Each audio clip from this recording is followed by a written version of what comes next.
Streams louder.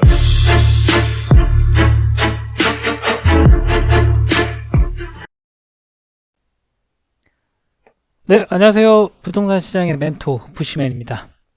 네, 오늘은 그 용적률 거래제에 대해서 간략하게 알아보도록 하겠습니다.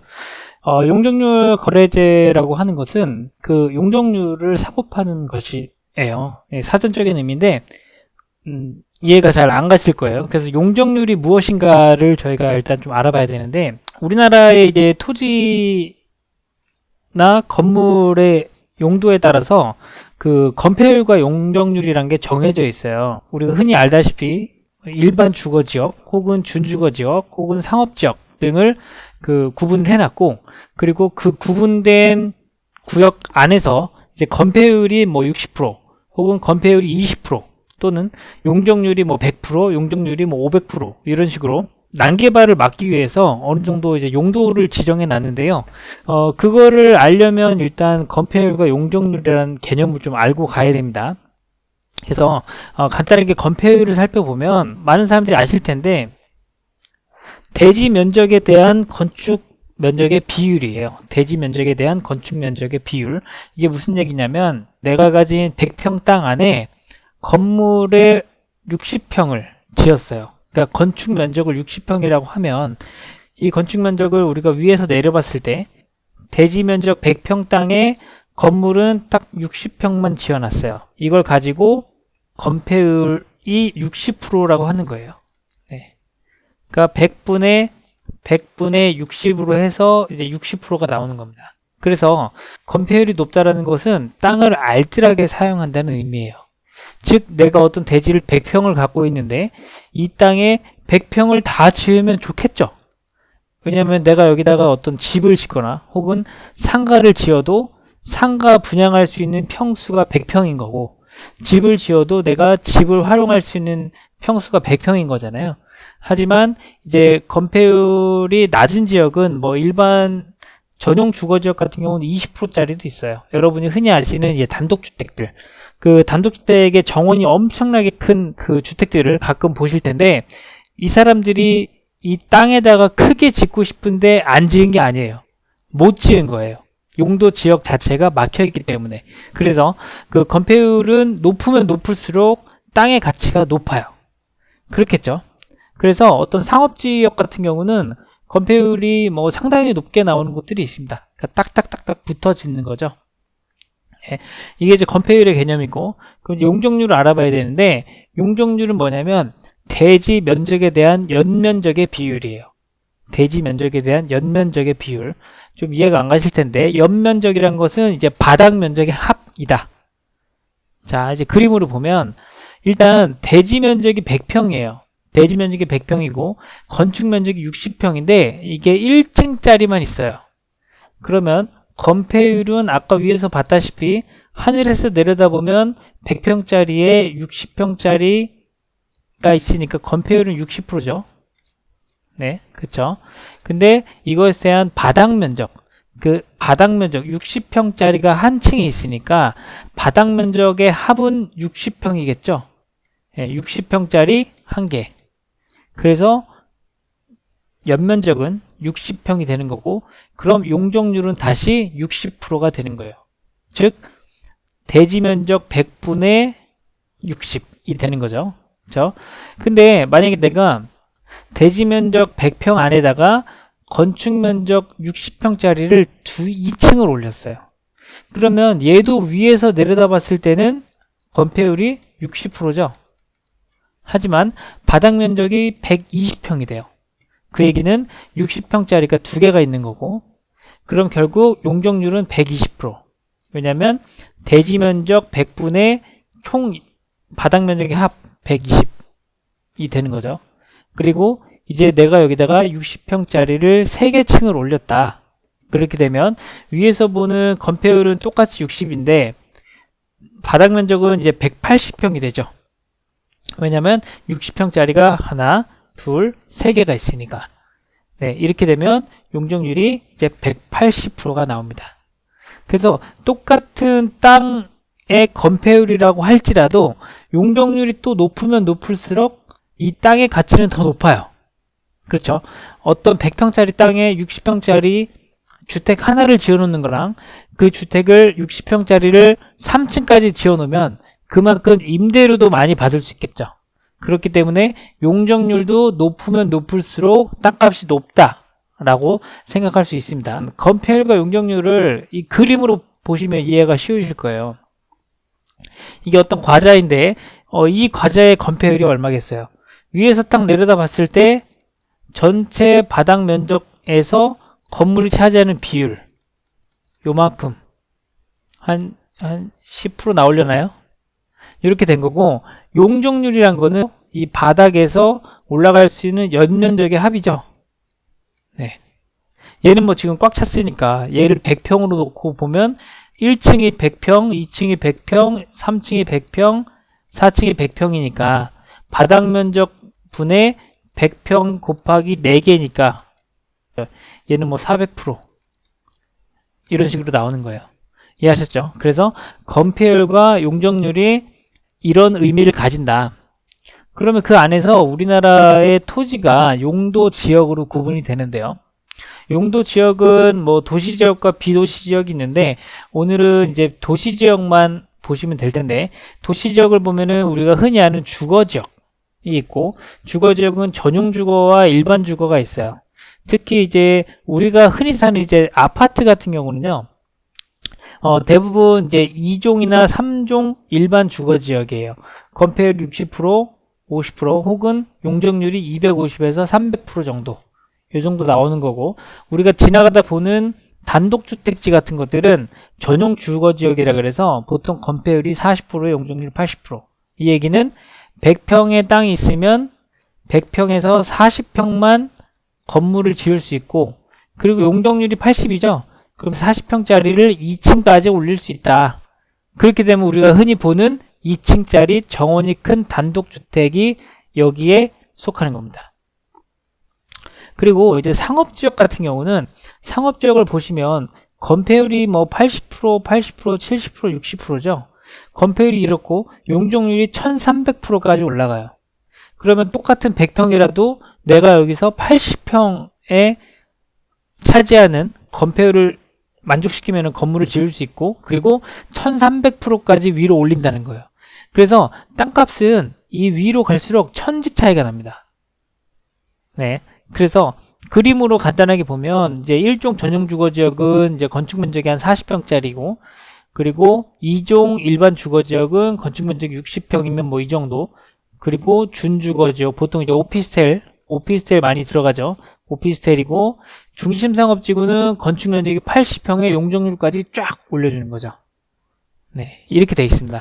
그러면 이제 용적률을 거래한다는 것이 무슨 얘기냐면, 내가 이 중심상업지구 안에 있어요. 내가 중심상업지구 안에 있는데, 내가 중심상업지구에서 이 표를 기준으로 보면 건폐율 80%에 용적률 1300%를 꽉 채워서 건물을 짓겠죠. 남으면 아깝잖아요. 그래서 얘를 지어야 되는데 실제 용적률을 1300%까지 못 짓고 500% 이렇게 짓는 경우들이 생겨요. 상업지구인데 왜 그런 일이 생기냐면, 자, 이건 어디냐면 수원 화성 쪽인데요. 우리가 이제 수원 화성을 가보면 이쪽 이제 수원 화성 행궁이 있어요. 화성 행궁이 있고, 이 근처가 이제 모든 수원 화성 그 행궁으로 들어가는 어떤 뭐 카페도 있고 공방도 있고 이런 곳인데, 우리가 네이버 지도에서 지적 편집도라는 게 있어요. 지적 편집도라는 걸 누르면 여러분이 방금 공부했던 용도 지역들이 대강 나옵니다. 그래서 이 빨간색은 상업지구예요. 빨간색은 상업지구고, 우리가 흔히 아는 이런 노란색은 이제 주거지역이고, 이렇게 되어 있는데, 자, 그러면 이제 노란색 같은 경우는 여기 3종 일반 주거지역, 보통 이제 아파트는 3종 일반 주거지역이에요. 그러면 이 상업지, 아까 이제 용도지역 앞에서 보셨다시피 상업지역은 용적률이 굉장히 높죠. 상업지역은 용적률이 이제 기본적으로 뭐 700%에서 1300%까지 나와요. 근데 여기가 지금 상업지역이면은 우리가 흔히 알다시피 뭐 7층짜리 프라자 상가나 더 높은 건물을 예측할 수 있는데, 여기를 이제 거리뷰를 보게 되면 상업지역임에도 불구하고 1층, 2층, 3층, 여기는 1층, 2층, 3층, 4층, 5층, 1층, 2층, 3층, 4층, 1층, 2층, 3층, 1층, 2층, 3층, 4층, 5층. 상업지역임에도 불구하고 일반 우리가 아는 빌라만큼의 높이까지밖에 못 올렸어요. 자, 그건 왜 그러냐면, 우리나라가 이제 용도지역을 구분해 놨지만 용도지역 말고 또 다른 규제가 있어요. 여기 보면 지금 수원화성 안에 있는 요 주소지를 저희 루리스에 가시면 여러분이 이제 토지 이용 계획 확인서를 떼볼 수가 있습니다. 떼볼 수가 있는데, 거기를 이제 아무거나 하나 찍어 보면, 자, 도시지역이고 일반 상업지역으로 돼 있어요. 상업지역으로 돼 있는데 고도지구라고 되어 있죠. 고도지구. 고도지구라는 거는 이제 6층 이하이고 21m 이하로만 집을 지어라 라는 거예요. 그러니까 용도 지역이 구분되어 있지만 국토의 계획 및 이용에 따른 법률 혹은 이제 다른 법령 등에 따른 지구, 지역 등 이렇게 용도를 따로 또 정해놓은 게 있어요. 그러다 보니까 이곳이 일단 화성행궁 주변이라서 어떤 이제 문화재 보존 구역이기도 하고요. 그렇기 때문에 이 토지주들은 건물을 높게 짓고 싶지만 못 지은 거예요. 이런 규제 때문에. 그렇다면 어떻게 해야 되느냐? 이런 어떤 이제 용적률을 올릴 수 없는 보전지역이라고 할 수 있는데, 즉 내가 상업지역임에도 불구하고 쭉 이만큼 올릴 수 있는 거를 실제 아까 보셨다시피 어떤 이제 고도지구나 문화재에 대한 보존 때문에 내가 원래 용도로 했을 때는 한 10층까지 지을 수 있는 건데, 10층까지 지을 수 있는 건데, 실제는 고도 제한 때문에 6층까지밖에 못 짓는다. 그러면 이 4층의 분이 남죠? 그러면 이 4층의 분을 다른 곳에다가 파는 거예요. 일본에서는 이제 공중권이라고 했는데, 공중권. 이것들을 팜으로써 어떤 이제 재개발 지역 같은 경우에 이제 사업성이 안 나오는 경우, 즉 재개발 재건축에서 아파트를 새로 지어야 되는데 실제로 이미 꼭대기까지 용적률을 다 써버려서 100가구에 있는 아파트를 새로 지었는데 100가구밖에 안 나와요. 이러면 이제 사업성이 떨어진다고 하는데, 그런 곳에다가 이만큼을 파는 거예요. 그렇게 되면 기존의 100가구에서 플러스 20가구 혹은 50가구 이런 식으로 플러스 알파가 생기면서 사업성이 좋아지는 거죠. 그래서 용적률 양도지역에는 백두대간 보호지역, 생태계 보호지역, 문화재 보호구역, 특별보전구역 딱 들으면 이제 느낌을 아시겠죠? 뭔가 지으려고 하는데 규제가 있을 것 같은 이런 지역들이에요. 그래서 지금 말이 나오고 있는 이제 용적률 거래제 같은 경우는 이렇게 용적률을 다 쓰지 못한 곳의 용적률을 다른 곳에 판다. 그러면 이제 어떤 일이 생기죠? 이 용적률을 판 지역은 용적률을 팔고 난 그 비용으로 어떤 도시의 리모델링이나 건물을 새롭게 꾸밀 수 있는 거고, 그리고 용적률을 산 지역 같은 경우는 용적률을 사서 사업성을 올려서 또 어떤 건축물을 지을 수 있고, 이렇게 되게 윈윈 하는 거예요. 도쿄를 가보면 도쿄역을 새롭게 굉장히 이쁘게 지었는데요. 근데 그 도쿄역을 짓는 돈을 그 주변의 용적률을 팔아서 지은 거예요.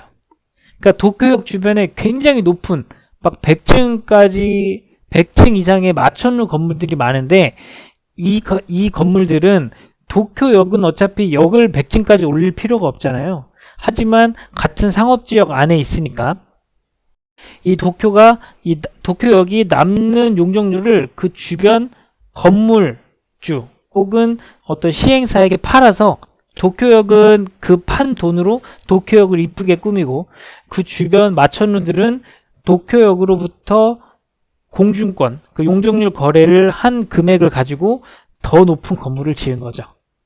네, 이렇게 해서 서로 이제 윈윈 되는 전략이에요. 하지만 지금 우리나라가 이제 용적률 거래제가 어떤 아파트 단지에 대해서 적용된 사례는 아직까지 없을 거고요. 그게 지금 이제 말이 나오고 있는데, 그러면 이 용적률 거래제가 주거지역, 특히 아파트 단지에 적용이 되면 어떤 일이 생길까?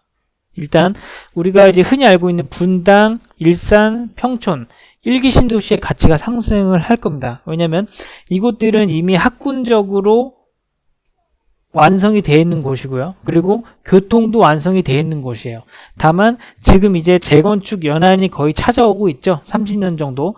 이런 곳들은 지금 재건축을 하기조차 어려워요. 왜냐하면 기존의 용적률을 다 뽑아 먹었기 때문에. 그러니까 아파트를 지을 때 내가 15층까지 지을 수 있는데 14층까지 1층은 미래를 위해서 남겨놔야지, 이런 건설사는 없어요.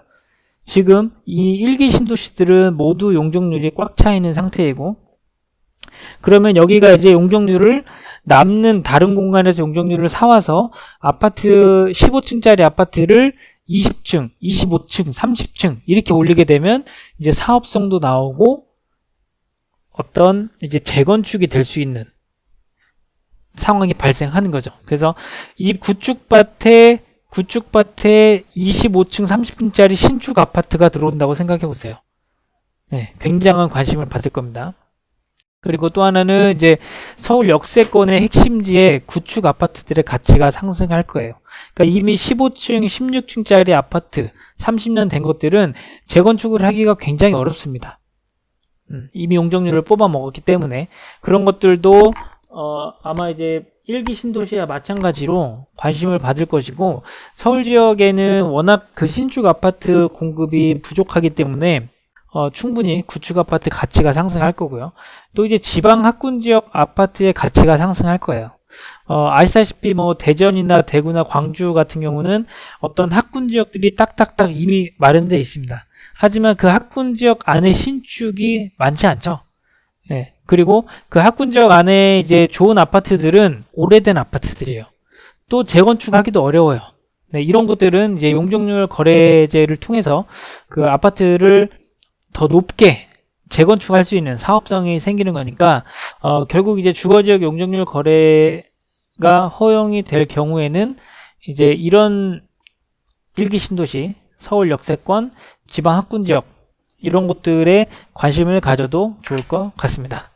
네, 뭐 오늘 간단하게 알아봤습니다. 용적률 거래제란 용적률을 사고 파는 것, 즉 더 높게 지을 수 있는데 더 높게 못 지은 부분에 대해서 그거를 이제 다른 어떤 재개발지나 새로운 개발 지역에 팜으로써 판 사람은 그 돈 가지고 이제 다시 나의 어떤 가치를, 나의 건물 가치를 끌어올릴 수 있고, 산 사람은 사업성이 없던 곳에 용적률이 추가가 되니까 사업성이 더 생기게 된다. 서로 윈윈하는 전략이다.